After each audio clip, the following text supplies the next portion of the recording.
But we ought to address the subject of foreign policy. Part of the reasons why we lost this last election was the foreign policy issue. Generally speaking, the presidential candidate who argues the case for less warmongering will win the election.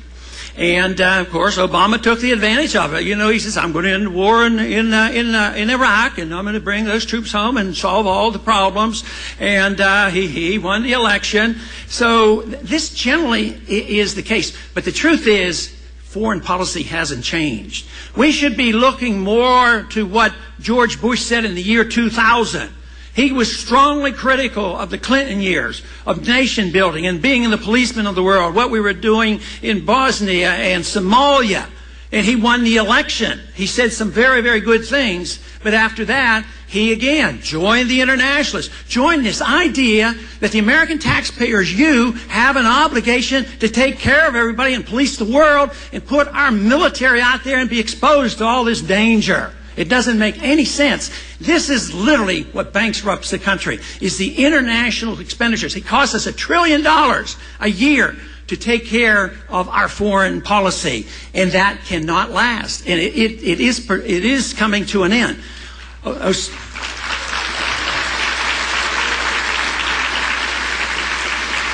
Matter of fact, the person most pleased with our foreign policy is Osama bin Laden, because he has written about this, and he said, I am going to get you to come over here, and we'll fight you on our sand, and we will do what we did to the Soviets. Of course, we helped him do what he did to the Soviets because we subsidized and supported him to drain the Soviets. And he said he will do the same thing. He will eventually bankrupt this country.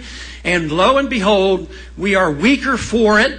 Our military personnel are fatigued. I was very proud of what happened last year in the campaign, because I talk about the old conservative, Republican, non-interventionist, constitutional foreign policy, and we, in our campaign, got the most money than any candidate from the military.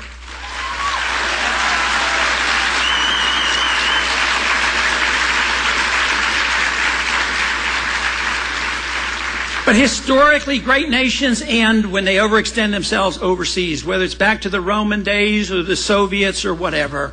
The country feels so emboldened that they go and they think themselves as being overly wonderful and that we are going to spread our message.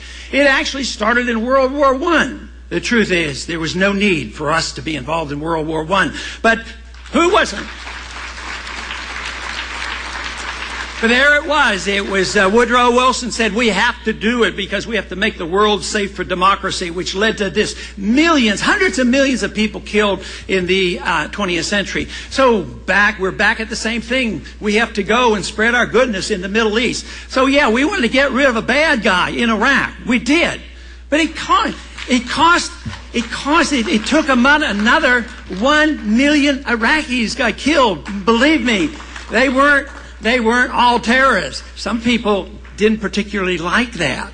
But nevertheless, it pleased Osama bin Laden because we were there, we were bankrupting our country, and right now, today, we get a new president that says he didn't like the war that was going on, so what are we going to do? We're going to drag another 17,000 Americans and pump them into Afghanistan.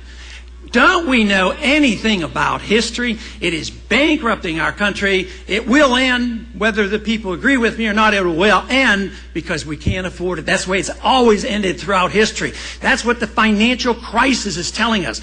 The welfare state will end because the money will quit working and we will no longer be able to afford to promote what we're doing around the world. And the sooner we realize that, the better.